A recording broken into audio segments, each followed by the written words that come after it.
Hi everyone, I'm Steve from Leaf, and I'm really excited to be here today having a conversation with a really good friend of mine, someone who I've worked with in the past and someone who I admire greatly in our industry. So let me introduce you to my friend Kamilla, who is the co-owner of Blue Tip Portabello, one of the leading salons in London. And we're here today to talk about Kamilla and find out a bit more about her. But also, I really want to delve into what it's like to be a salon owner during the kind of pandemic and the year that we've had, and this kind of lockdown scenario, then open, then lockdown and open. You all know what it's been like here in the UK, certainly. And I want to understand what it's been like as a salon owner to kind of find ways through that and innovate and meet those challenges head on and come up with new ideas. And I want to learn from Kamilla a bit more about that and what that's been like. And then I want us to look to the future about what's going to happen next, and for the industry and for her, and kind of, you know, paint that positive picture of what comes after all of this. So I've known Kamilla for nearly 5 years now, and had the pleasure of working with her when I'd done some work with Blue Tip London. And not only is she a really gifted hairdresser, but she's an incredible leader and someone that really cares about the team that she leads. And in Blue Tip, that's a key part of their culture, and Kamilla resonates through that in everything that she does. So Kamilla, tell me a bit more about yourself. It's great to see you. Thanks for coming on. And Hello, good to see you. Hey, tell me a bit more about Blue Tip and about you and your journey as a hairdresser so far. Cool. So I'm originally from Poland. I came to London in 2013 with not massive knowledge of English. I knew hairdressing. I came already as a hairdresser, but if I'm going to compare my experience now, then it was like 8 years ago. It's completely different, and I definitely progressed so much. So Blue Tip was my first job in London, first place that I applied. And I chose that salon because of the way how it looked. It was stand out, like the way how it's designed, and it's Blue Tip in Dalston. And when I left the CV, they believed in me and they gave me a chance. And I remember my first interview was quite difficult, but then I got the job. And what is the best part, that the owners of the company could see in me potential, could believe in me, and they pushed me to become manager and then co-owner of the Blue Tip in Portabello. I Amazing. would never said 8 years ago that I'm going to achieve that, and I'm going to do what I'm doing at the moment. Yeah, and it's an incredible journey to go from someone who just qualified, come to the UK, and jumped into this salon, and to grown from an assistant all the way through to an owner. I think is an incredible feat, especially in 8 years sounds like a long time, but it's really not in the span of a career. It's really not. So yeah, the guys at Blue Tip must have really seen something in you to kind of help you get to that point and to grow in that way. So something for you to be really proud of. I think really proud of. I'm really happy, and I think it's amazing if someone who you work for, and it's not like your family, but you close, like you just work for, like work colleagues and boss can see something in you that maybe it will be hard for me to discover by myself and know where I should focus my in what direction I should go. I completely get that. What Yeah. was it that what made you want to become a salon owner? What was it that made that part of your kind of journey, and what's something that you wanted to do? I feel as a hairdresser, if you can go for direction to teach people and share your experience and share your knowledge, or you can go for direction to be more as a leader managing the salon. But when you achieve and you start being manager, the next step is to become a salon owner. Yeah. So when I was managing, I think Dawson for around 2 years, and at first, obviously, I was maybe too tough and I didn't make the right decision. But I have always Andy behind my back telling me, "You did this right, you did this wrong," praising me or giving me advice. But after that, I feel I don't know if they could feel it, but I was feeling a bit lost. I need a change. And for me, it was maybe I should quit and go to travel to Australia, or maybe I should stay and thinking to open the salon. Yeah. And one day we had a conversation about it, and I was like, oh my God, yes, this is what I want to do. This is my goal. Yeah, good. Who set that goal? Did you set that goal yourself, or was it like, did you decide on it together? Interesting. I think Andy helped me to set that goal. He Okay. said, "Do you want it?" And I was like, "Yeah, okay, let's do it." And I'm like, "Oh my God, yeah, let's do it." Yeah. And once we, because I think I was it was 2 years ago, and then I think I was needing that help of where I should go, and he was that person to tell me. Amazing. And I think there's really something in that there's this the power of sharing a goal or an ambition is for some so important, you know, because it immediately starts to happen more. I feel as soon as you say it outwardly to somebody else, I feel it's one of the most major steps towards it being achieved. And I mean, I think you're proof of that as an example that, you know, we talk about these things with the right people and these things happen, you know. And I think that people that achieve their goals are the people that speak about them, you know, the people that say, I want to do this, how do I do it, is half of the battle, I would say, at the beginning, certainly, you know, because you know, you could be thinking about that idea for another 10 years, you know, and it would then be, you know, 10 years will pass before you know it in many ways, and you hadn't achieved it. So, I think it's a huge decision, and I think feeling that you have someone behind your back and be like, I'm going to support you, it's very important. reassuring from that as well. Yeah, exactly. Tell me a bit more about Blue Tip Portabello. So it's an incredible space. Yeah, I think that as a salon, it is just to look at. Is beautiful, right? So and it's on Portabello Road, so it's like iconic in terms of where it's located. Tell me about the decision process behind Portabello, because I know you were like a East London girl, like settled in East London. What drove you to go west? I think because Bluetooth wasn't like known in West, and I felt we have a salon in East London and the North and South, and then I will start. And I think West was the first place to cross my mind, Okay. and I just felt I want to be in West. Okay. Like for completely change. I feel I like if I doing a big changes, I like go quite dramatic and like completely different. Yeah. So for me, even with, I don't know, if I will decide instead of opening salon, change it up, I will decide to go to, you know, end of the world to Australia. It's completely different, far away, and yeah, I think it's very bold though. Like looking at it now, it would have been safer for you to go, well, I know it works in East London and North and South where it was then, so let me open in East or North and South. So to take the bold move to go, well, no, I want to put it on the map in West London is brave, I think, don't you? Yeah, I feel I remember that when we had chat and they said, Kamilla, it's really far away, clients might not follow you, and I was like, I know.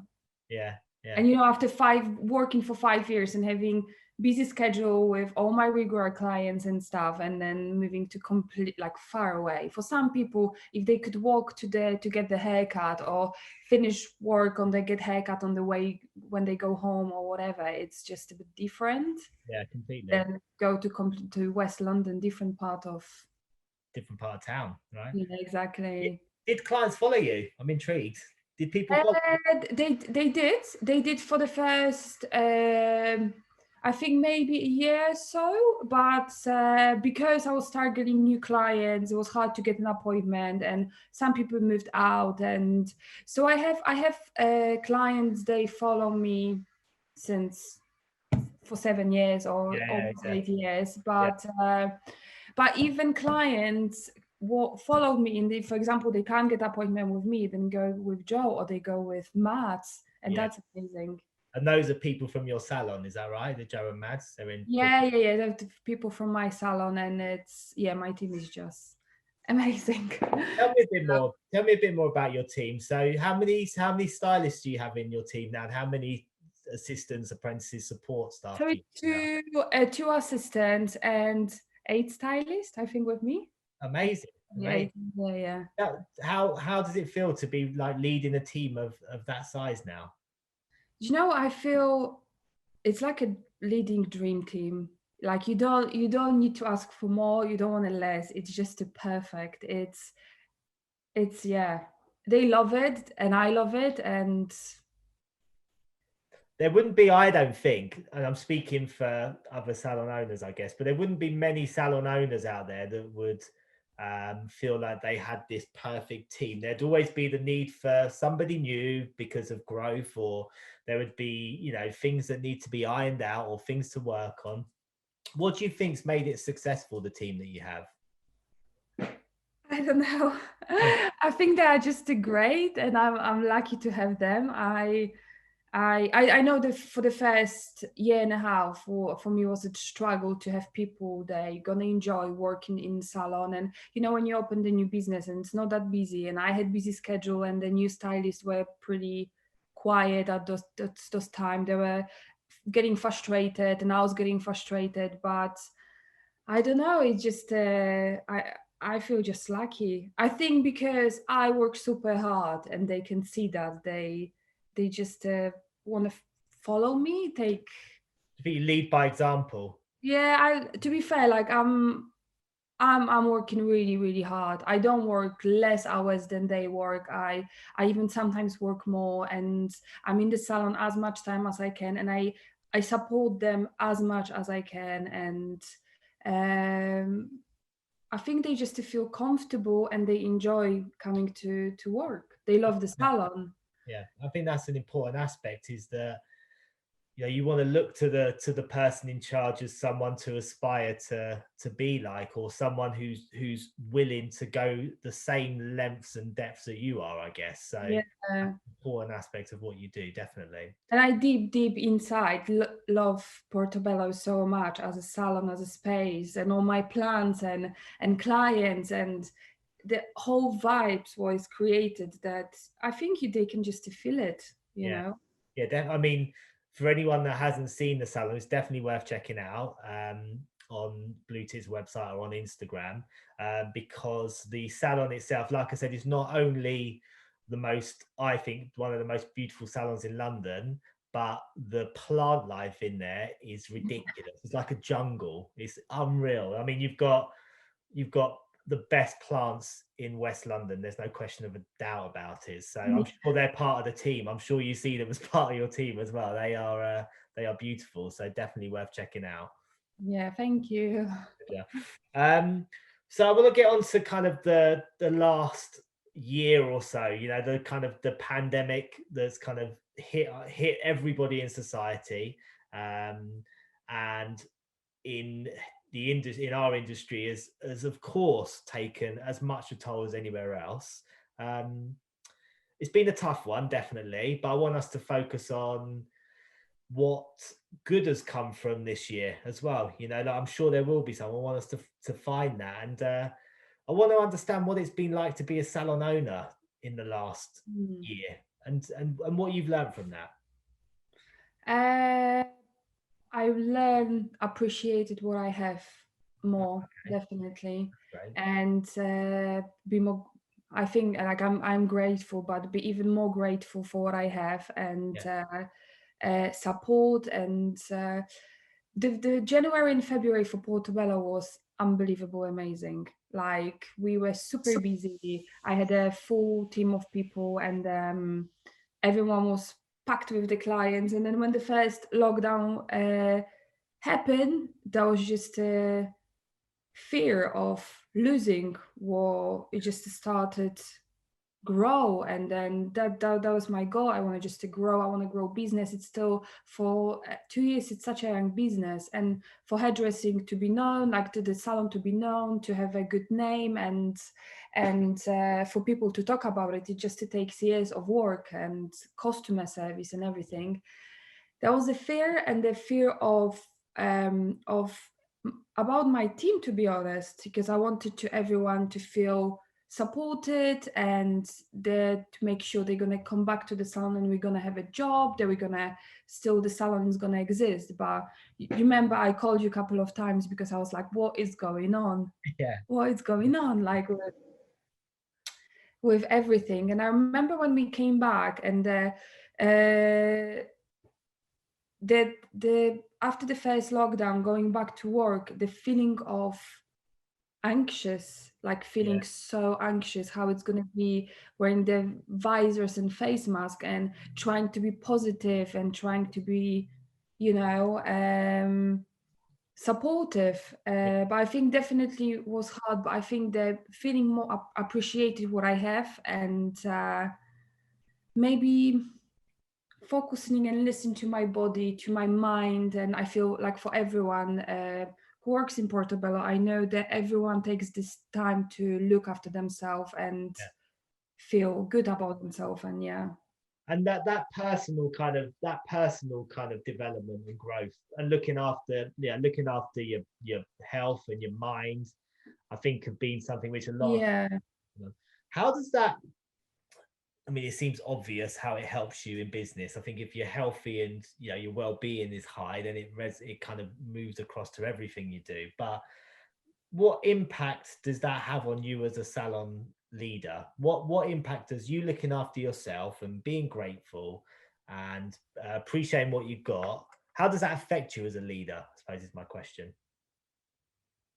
Affects me in a like a in more positive or negative way. Well, you tell me. I'm sure there's only positives, but there might be I think some. it's as a leader, it's definitely harder to be okay, guys, we're gonna push, we're gonna do this, we're gonna, being try to being more positive, because when I'm going back to the salon and wearing face mask and visors and follow all the PPE stuff, and like it's just I feel exhausted by that, Yeah. and it's hard to keep positive mindset if we don't know what's gonna happen. Yeah. Like Portobello, it's all my life. It's Yeah. like all my life.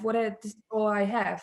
Yeah. So, but to be fair, I feel very lucky to be supported by my co-owners, Yeah. what I have the salon with, and my team, because everyone supports each other. So even if I'm feeling down and I try to not show that as a leader, um, I feel supported. Yeah. I So I can. feel, yeah. So I feel as a leader affected me, and I think not just me, but everyone, to support each other, to Yeah. become even better version of team players. Yeah. To become even closer. Yeah. I can see that. Yeah, And I think exactly. that So that's kind of that runs through everything you've said so far. So right back from when you looked at opening the salon, the kind of need for support was evident, and then your team yeah, need for your support is evident. And it sounds like these this pandemic has brought out the team in you guys more than anything else, and yeah. the kind of I think you even, solidarity. yeah, I think you even said that to me, that I remember you when the first lockdown happened, you said that like this what's going on is going to bring people together, and it's true, Yeah, you but see, know, just it was always only going to do one of two things, right? It was either going to bring yeah, people together or force people apart, right? And yeah, I think if you were to ask me the same question now, I think it's done both. I think it has done both. I think it's brought a lot of people closer because we are, like you said, truly appreciative and grateful for what we have. And on every level, I'm grateful for waking up every day and being able to have a coffee, right? Like I'm grateful for that every single day, whereas I took that for granted. It's such a small thing. But then I think that there's I think this is important when we look to the future as well. Like, you know, there's opinions have been divided because of this pandemic as well. So I think it's important that we find ways together with people that all are part of our journey. You know, I think that's a really important aspect, but also allow people to go on their own journeys as well, even if it doesn't quite fit with what our plans are. You know, that's Yeah, something I've learned from it, definitely. Great. yeah. Um, Tell me a bit about is there any kind of key tips and strategies that you'd recommend for salon owners? Anything that you do on a daily basis to help you and help your business? Uh, I think just to look after your team, appreciate people who works for you and support them no matter what, and listen how they feel and check on them. And if your team is gonna be happy, that's the whole business is gonna just run the way how you want it.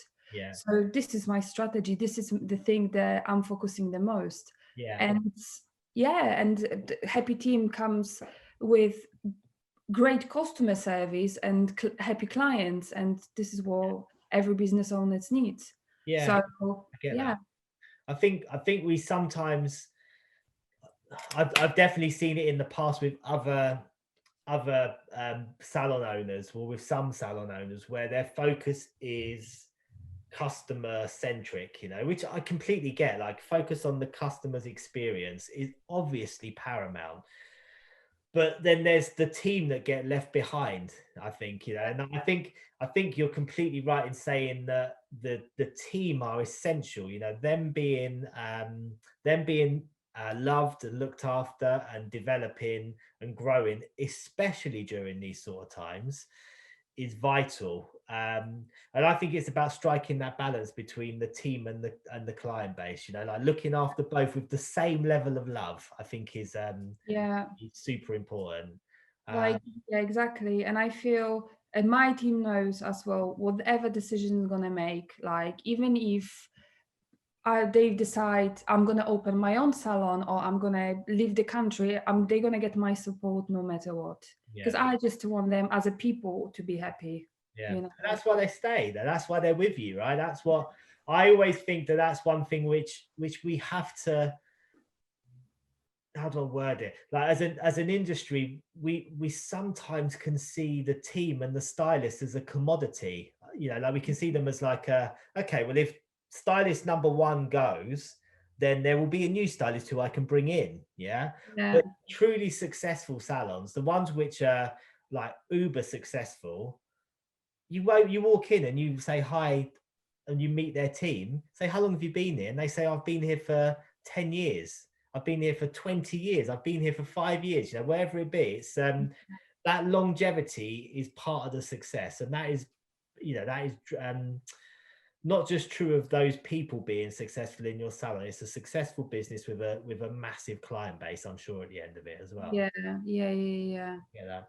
I think this is the good strategy for just to focus on your team Yeah, and make the team happy. I remember when I opened, I wanted to do everything by myself because I was like, I don't trust anyone. I just know that I can give good service to the client, and I wanted this service to be delivered by just me.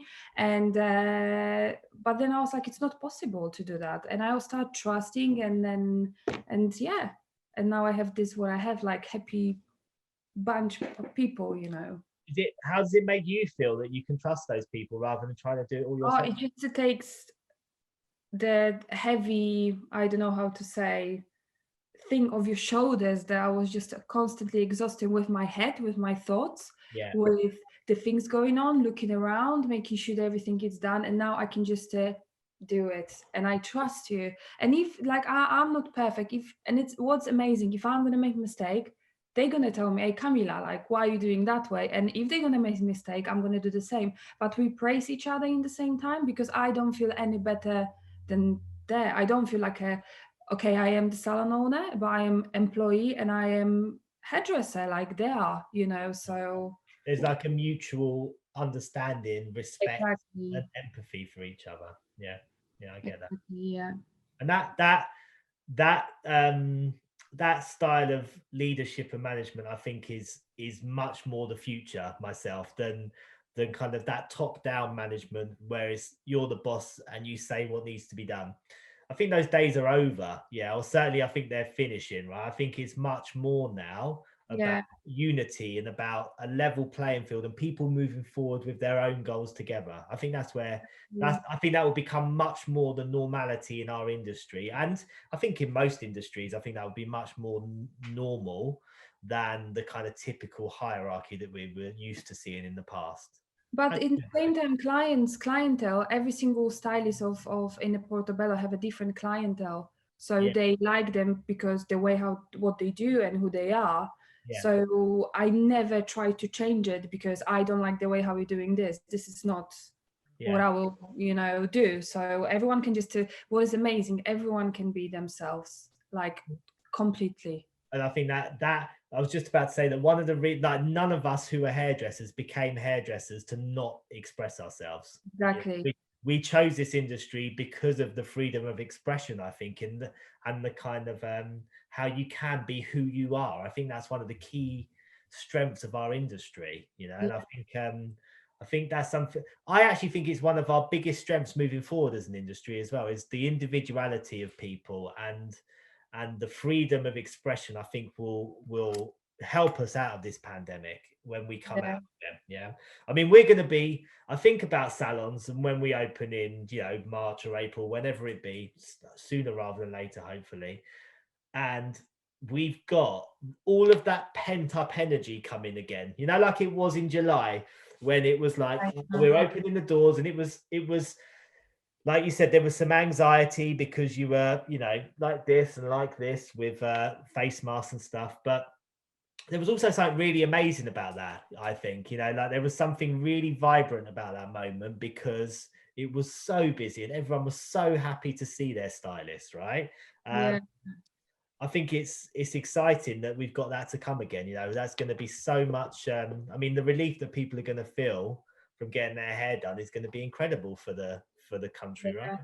Yeah, and it's the one actually difficult thing for, I think, for every single hairdresser in a busy salon and barbers, whatever. It's just from busy, crazy busy salon, and I'm not gonna say mask or whatever, just a crazy busy salon where you're packed with the clients all day, going to, like I do now, nothing, waking up in the morning and I'm like, what day is it? Yeah. That kind of, it's like a roller coaster, right? And it's just the even if I try to exercise, go for super long walks, but the energy what I use actually in the salon doing clients, I need to do like a 3 hours workout to marathon, marathon just to balance it, yeah. But I think we should all see this as a kind of, and I believe it will be the last, but it's almost like the last well-earned rest before we go back into it. I think it's I think we're on the home straight now. What do you think? I've got the last couple of questions for you. So what do you think the future holds for our industry? So we would have learned some lessons, I'm sure. We would have all kind of come out of this with new perspectives and new ways of working and new ways of thinking about our lives and work in general. But for our industry in particular, is there anything that you think changes dramatically? Yeah, I feel even this whole protest, Black Lives Matter, and I'm gonna say about Jemima, who works in my salon. She's only 21, and she wrote massive petition about texture matters, which is she wants to try change the industry, because when you start learning hairdressing, unfortunately, you don't get showed how to cut curly hair. And I feel for such young people like her, she brings massive change for the future, for the to be seen, to be understand, and so I feel for hairdressing, we're gonna just to grow and progress, and we don't gonna be focused. I think school teaching, it's in a box. The things what I learn in the school, I'm not too sure if I actually use in the salon. And I feel it's going to be lots of young people, they gonna have just a word of like a changing the whole industry. And I'm with you, and I think that what we learn and the way we learn it, I think, will be very different in the future. I think that I think that it will be much broader, much more diverse, and also much more relevant. You know, that's the big change. Is that I'm with you that, you know, if I think back, it was a long time ago. I did my apprenticeship in hairdressing, and some of it is very, very valid still. Like the fundamentals are still there, Yeah, but yeah, yeah. it's like 30% of it is useful now, 70% of it is not. And I think the world moves too fast for that to be the case moving forward. I think it will become a much more kind of flexible way of work, a flexible way of learning. Um, and I also think that people will strive for more independence. Stylists will strive for more independence. But I think there'll be a big move towards freelance work myself as well. What do you Yeah. think?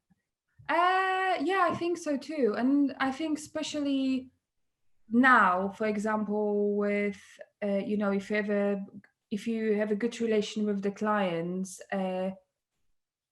you can still keep in touch with them even during pandemic. You know, Yeah, people want to, sometimes they want to see you, can you do my hair, can you fix my hair? And I feel people can realize that, you know, do I actually, if I have so many clients supporting me and asking me when we're going to reopen, I want to see you, like why not to start doing to work as a freelancer? yeah, Like it's, you know, if they, or even rent a chain a salon, you know, yeah. it's, but in another thing, like I feel with a pandemic, working in the salon, being full-time employee, it helped people to keep their jobs. Yeah, completely.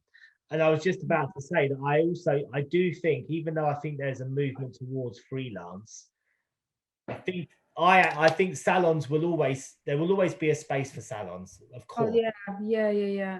And but it will be down to people like you who look after their team. You will be the ones left, you know, the people that really are great at managing a team of people and growing a team of people will be the salons that are left and grow, rather than ones that aren't so great at that. You know, I can see a big shift towards the importance of leadership, you know, the importance of incredible leadership and incredible care for our teams is what's going to keep them wanting to be in those salons with us in the future. Yeah, yeah, yeah, definitely.